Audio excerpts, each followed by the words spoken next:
नमस्कार दोस्तों, आप सभी का बहुत बहुत स्वागत है हमारे इस YouTube चैनल में। और ज्योग्राफी की श्रृंखला को आज हम लोग आगे बढ़ाते हैं और जो आज का हमारा टॉपिक है पृथ्वी की आंतरिक संरचना के बारे में बात करेंगे, चर्चा करेंगे। और पिछले वीडियो में हमने प्लेट विवर्तनिकी सिद्धांत के बारे में बात किया था, चर्चा किया था। और दोस्तों, आप हमारे वीडियो को लाइक किया करिए और सब्सक्राइब भी कर लें। अगर आप सब्सक्राइब नहीं किए हैं तो ये सब्सक्राइब के लाल वाले बटन को प्रेस करके उसके बगल में घंटी के बेल आइकन को ज़रूर दबा लें ताकि आपको वीडियो की नोटिफिकेशन मिलती रहे। और दोस्तों, कुछ लोगों में अकड़ होती है कि हम उनका वीडियो क्यों लाइक करें, क्यों सब्सक्राइब करें। तो आप ऐसी अकड़ जैसी भावना ना रखें, तो झुकने का प्रयास किया करें, क्योंकि जो झुकता है वही अपने ज़िंदगी में सबसे आगे जाता है। इसलिए झुकने का प्रयास किया करिए, अकड़ ना रखा कीजिए। तो देखिए दोस्तों, पृथ्वी की आंतरिक संरचना यह बहुत ही महत्वपूर्ण चैप्टर है, टॉपिक है, क्योंकि इस टॉपिक को पढ़ने से जो आगामी हमारे अध्याय हैं, जैसे हम लोग आगे पढ़ेंगे चट्टानों के बारे में, आग्नेय चट्टान, अवसादी चट्टान, रूपांतरित या कायांतरित चट्टानें जो होती हैं, और जो ज्वालामुखी का उद्गार कैसे होता है, भूकंप कैसे आते हैं, ठीक है। तो उन सभी आगामी चैप्टरों का कहीं न कहीं पृथ्वी की आंतरिक संरचना से संबंधित है। इसलिए इसको समझना और जानना अति आवश्यक हो जाता है उन सभी आगामी चैप्टरों को पढ़ने से पहले, ठीक है दोस्तों। इसलिए तो आइए देखते हैं दोस्तों पृथ्वी की आंतरिक संरचना। हालांकि दोस्तों, हम लोग पृथ्वी की आंतरिक संरचना के बारे में बात करेंगे, चर्चा करेंगे। जैसा कि दोस्तों, पृथ्वी के भूप्रपटी पर मतलब बाहर हम सभी लोग जानते हैं कि महासागर हैं, महाद्वीप हैं, पर्वत हैं, पठार हैं, ठीक है, नदी हैं, झरना है, सब कुछ है, ये सब चीज़ें। लेकिन वास्तव में हमारे पृथ्वी के अंदर क्या है, यह एक जानने का विषय होता है, यह जानने का एक प्रश्न है, ठीक है दोस्तों। तो वैज्ञानिकों ने पृथ्वी की आंतरिक संरचना को जानने के लिए उन्होंने प्रयास किया। तो उन्होंने जो पृथ्वी का उत्तरी ध्रुव होता है, ठीक है, उत्तरी ध्रुव के पास पड़ता है आपका हमारा आर्कटिक महासागर, ठीक है। आर्कटिक महासागर में उन्होंने आर्कटिक महासागर के पास एक क्षेत्र पड़ता है, कोला क्षेत्र। यहीं पर उन्होंने एक सुरंग बनाई, ठीक है। सुरंग बनाकर उन्होंने पता लगाना चाहा कि आखिर हमारे पृथ्वी के अंदर, ठीक है, क्या क्या चीज़ें हैं, कैसी कैसी चीज़ें हैं। लेकिन दोस्तों, वो मात्र 12 किलोमीटर की खुदाई कर सके, उसके बाद वे जो है कि बताने में असमर्थ रहें। क्यों? क्योंकि जो हमारी पृथ्वी की जो गहराई है 6371 किलोमीटर है। मतलब दोस्तों, ये हमारी पृथ्वी है। पृथ्वी की अगर हम त्रिज्या की बात करें, ठीक है, पृथ्वी की त्रिज्या कितनी है? 6371 किलोमीटर। यही त्रिज्या क्या होती है? गहराई होती है। तो दोस्तों, वैज्ञानिकों ने खुदाई नहीं कर पाए, मात्र 12 किलोमीटर तक खुदाई किए।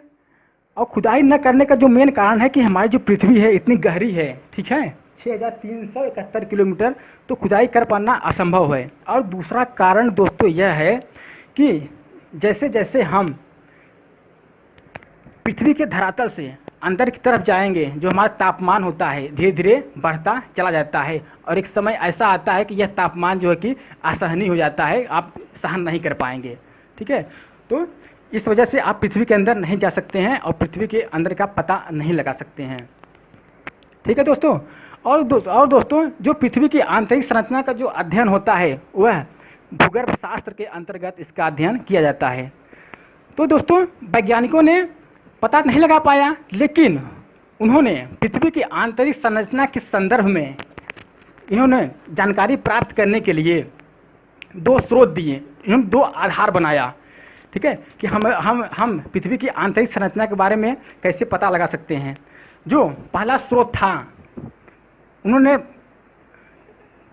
ये नाम देते हैं अप्राकृतिक स्रोत। क्या दोस्तों? अप्राकृतिक स्रोत। अप्राकृतिक मतलब जो कि प्रकृति से संबंधित ना हो, ठीक है। और अप्राकृतिक स्रोत में इन्होंने जो पहला बताया, नंबर 1 पे बताया कि घनत्व, डेंसिटी, ठीक है। वैज्ञानिकों ने बताया कि हम जैसे जैसे धरातल से पृथ्वी के अंदर की तरफ जाएंगे, जो हमारा घनत्व होता है धीरे धीरे क्या होता है? बढ़ता चला जाता है। जैसे यह पृथ्वी का सबसे ऊपरी परत है जिसे हम लोग भूपर्वती कहते हैं, यहाँ का जो घनत्व होता है सबसे ऊपरी परत का, यह 3 ग्राम प्रति सेंटीमीटर क्यूब होता है दोस्तों। बात आती है दोस्तों कि एक बार आप सोचेंगे कि घनत्व क्या होता है, हम आपको समझाते हैं घनत्व। ठीक है, 1 सेंटीमीटर क्यूब के आयतन में द्रव्यमान की जो मात्रा होती है, जो भार होता है, वही क्या होता है, वही घनत्व होता है। हम लोग दूसरी भाषा में समझते हैं, जैसे ये एक क्यूब है जिसकी लंबाई, ऊंचाई, चौड़ाई कितनी है, 1 सेंटीमीटर है। अगर हम इसके आयतन की बात करें, इसका आयतन हो जाएगा कितना, 1 सेंटीमीटर क्यूब हो जाएगा। ठीक है, तो 1 सेंटीमीटर आयतन वाले क्यूब में हमें देखिए पृथ्वी की आंतरिक संरचना के बारे में पता लगाना है। ठीक है, पृथ्वी की आंतरिक संरचना के घनत्व के बारे में पता लगाना है। तो 1 सेंटीमीटर क्यूब वाले आयतन में हम इसको मिट्टी भरेंगे। मिट्टी भरने के बाद जो मिट्टी का जो भार होगा, जो वजन होगा, यही क्या होगा, यही घनत्व होगा। ठीक है दोस्तों, घनत्व समझ में गए होंगे। तो घनत्व जो है कि भिन्न भिन्न होता है। भूपर्वती पर 3 ग्राम प्रति सेंटीमीटर क्यूब होता है। हम लोग इसके नीचे पड़ता है मेंटल में जाएंगे तो यह बढ़ जाता है, 5 ग्राम प्रति सेंटीमीटर क्यूब हो जाता है। और क्रोड में जाएंगे तो यह हो जाता है 11 से 13.5 सेंटीमीटर ग्राम प्रति सेंटीमीटर क्यूब हो जाता है। ठीक है दोस्तों, अगर हम पृथ्वी के औसत घनत्व की बात करें, कितना हो जाएगा, 5.5 ग्राम प्रति सेंटीमीटर क्यूब। यह क्या है, यह औसत घनत्व है दोस्तों। ठीक है दोस्तों, तो इससे यह स्पष्ट होता है जो हमारा घनत्व है।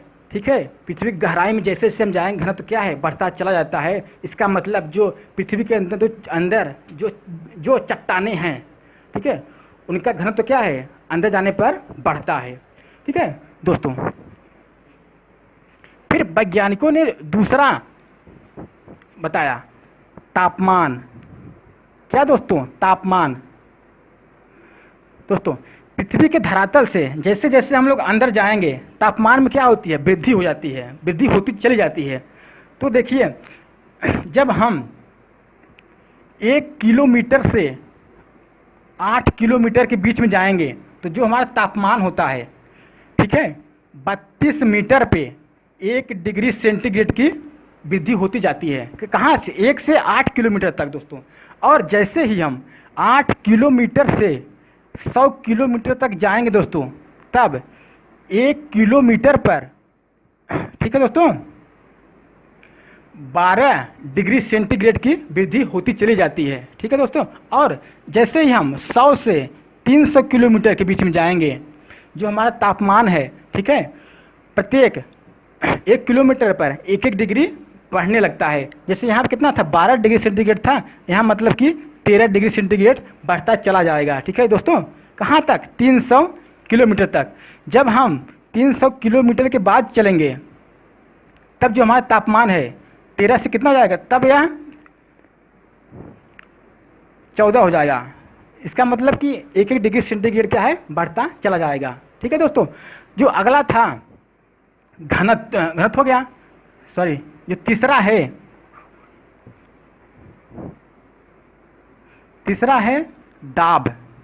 दबाव। क्या दोस्तों, दबाव कर सकते हैं इसको। ठीक है, क्योंकि दबाव बढ़ने से जो चट्टानों की जो घनत्व है उसका क्या है, बढ़ता चला जाएगा। जाहिर सी बात है, अगर आप किसी भी वस्तु को अगर जितना दबाएंगे, ठीक है, उसका घनत्व क्या होगा, धीरे धीरे क्या बढ़ता चला जाएगा। लेकिन दोस्तों, इसकी एक सीमा होती है, एक सीमा के बाद जो घनत्व जो है रुक जाता है, बढ़ता नहीं है, उसकी एक सीमा होती है। जैसे आप लोग हाई स्कूल या इंटर में फिजिक्स में पढ़े होंगे, प्रत्यास्था सीमा।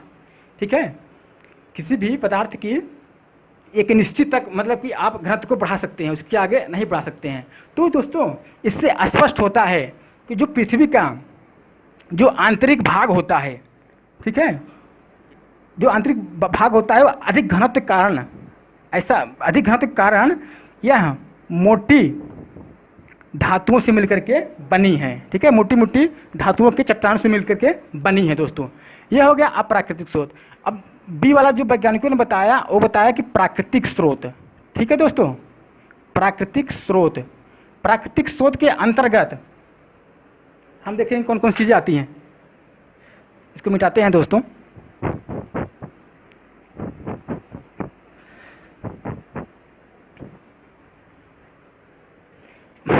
पहला है ज्वालामुखी क्रिया।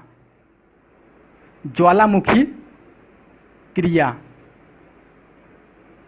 जब ज्वालामुखी के उद्गार के समय पृथ्वी के अंदर जो हमारा मैग्मा है, पृथ्वी के धरातल पर जब यह निकलता है, ठीक है दोस्तों, मैग्मा जब निकलता है लावा के रूप में जम जाता है, तो इससे कहीं न कहीं ये स्पष्ट होता है कि जो हमारे पृथ्वी के अंदर जो परतें हैं, ठीक है, वो तरल अवस्था या अर्ध तरल अवस्था में होती हैं दोस्तों। जैसा कि दोस्तों आप इस वीडियो के माध्यम से आप देख पा रहे होंगे कि जो मैग्मा है किस तरह से पृथ्वी के धरातल से निकल रहा है, ठीक है दोस्तों, देख पा रहे होंगे। और जो ये लाल कलर का दिख रहा है द्रवित रूप में तरल पदार्थ, यही क्या होता है, मैग्मा होता है। जब मैग्मा पृथ्वी पर निकलकर मतलब कि धरातल पर निकलकर जब ये जम जाता है, यही पठारों का निर्माण करता है, ठीक है दोस्तों। आगे चलते हैं। जो हमारा दूसरा है भूकंपी विज्ञान के साक्ष्य।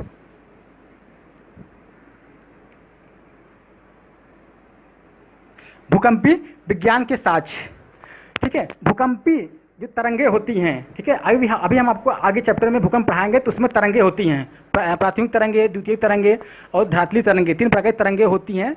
तो जब हम पढ़ाएंगे आपको तो आपको अच्छी तरीके से बताएंगे। फिलहाल भूकंपी विज्ञान के साक्ष्य के अंतर्गत जो भूकंपी तरंगे होती हैं उनकी गति के आधार पर पृथ्वी की आंतरिक संरचना के बारे में पता लगाया जा सकता है। तो वैज्ञानिकों ने यह देखा कि जो भूकंपी तरंगे होती हैं पृथ्वी के अलग अलग परतों में अलग अलग होती हैं। जैसे भूपर्पटी पर इनकी तरंगों की चाल जो होती है अलग होती है, मेंटल में अलग होती है, क्रोड में अलग होती है। एक संस्था है IUGG, ठीक है, भूकंपी विज्ञान के अंतर्गत एक संस्था है, इसका फुल फॉर्म है international union for geodesy and geophysics, ठीक है दोस्तों, ये एक संस्था है। तो ये जो संस्था है इन्होंने पृथ्वी की आंतरिक संरचना से संबंधित इन्होंने पृथ्वी की आंतरिक संरचना को 3 परतों में 3 भागों में बांटा था। और इन्होंने जो पहला परत बताया था इसे बताया था कि भूपर्पटी, ठीक है, दूसरा बताया था कि मेंटल, और तीसरा क्या बताया इन्होंने, क्रोड, ठीक है दोस्तों। इन्हीं के बताने से, ठीक है, भूकंपी तरंगों के आधार पर, ठीक है, 3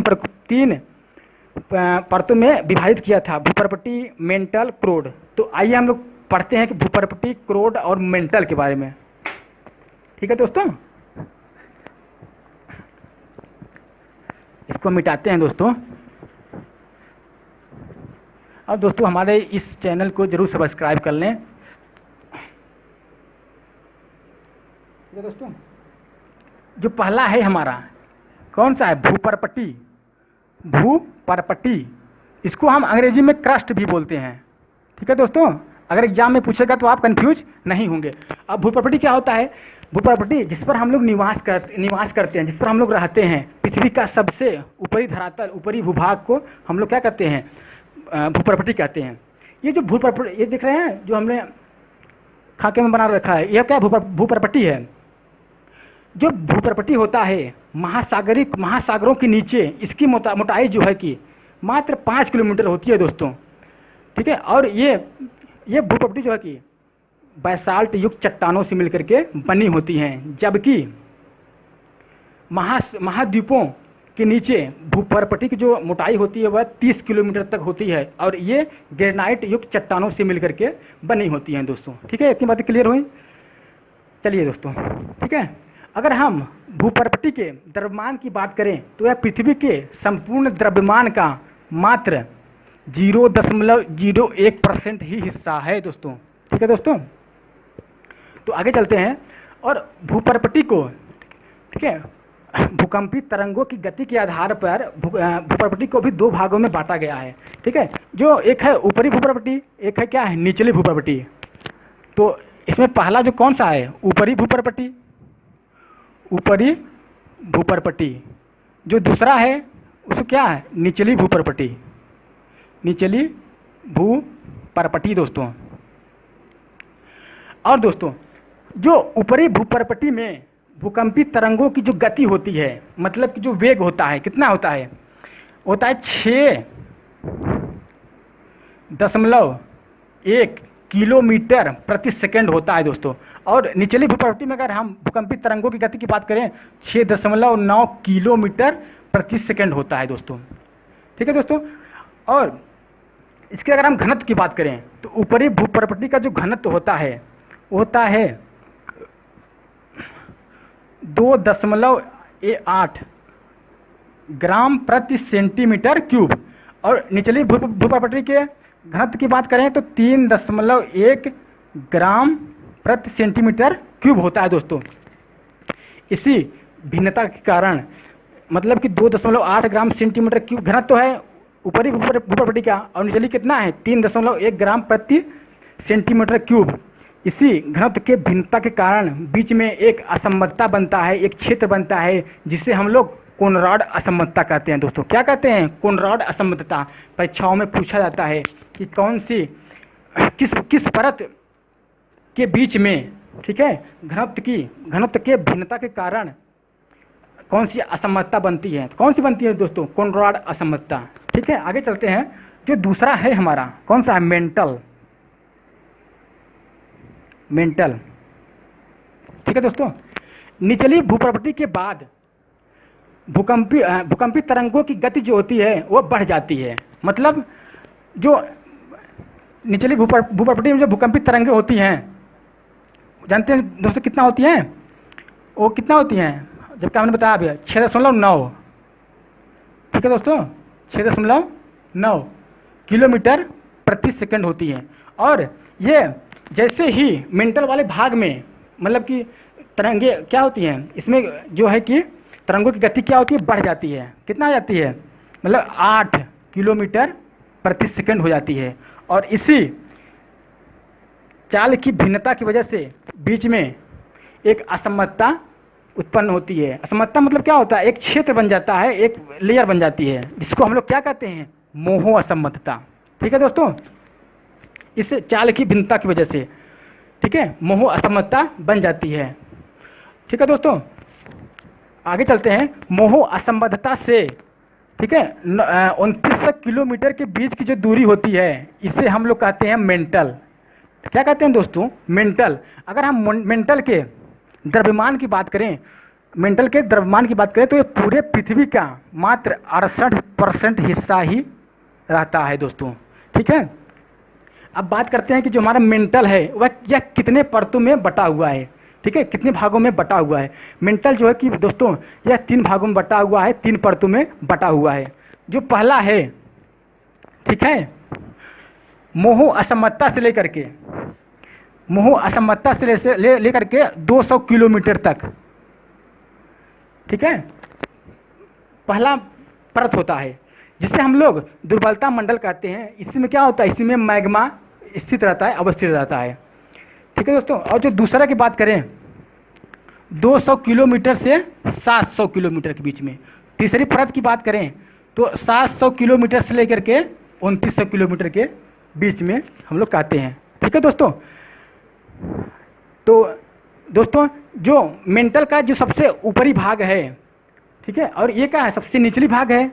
ऊपरी भाग तथा निचली भाग के घनत्व में अंतर होता है। जो ऊपरी भाग होता है निचली भाग के तुलना में इसका घनत्व क्या होता है? कम होता है, जिसकी वजह से यहाँ पर एक असमता उत्पन्न होती है, एक असमता बनती है, जिसे हम लोग क्या कहते हैं? रेपटी असमता। क्या कहते हैं दोस्तों? रेपटी असंबद्धता। ठीक है दोस्तों। तो इसके बाद जो हमारा तीसरा हम लोग क्या पढ़ेंगे? क्रोड के बारे में। क्या पढ़ेंगे दोस्तों? क्रोड के बारे में, लेकिन दोस्तों कल। ठीक है, आज के लिए बस इतना ही। ये अभी इसके आगे हम लोगों को और पढ़ना है, वो आपको हम नेक्स्ट वीडियो में पढ़ाएंगे। ठीक है, वो हमारा वीडियो का पार्ट 2 होगा, ये हमारा पार्ट 1 है। ठीक है दोस्तों। तो आज के लिए बस इतना ही। आशा करते हैं कि आपको हमारा वीडियो पसंद आया होगा। तो अगर पसंद आया हो, ठीक है दोस्तों, तो हमारे इस चैनल को, लाल वाले सब्सक्राइब के बटन को प्रेस कर लें। ठीक है दोस्तों। तो आज के लिए बस इतना ही। आपका हमारा ये वीडियो देखने के लिए बहुत बहुत धन्यवाद।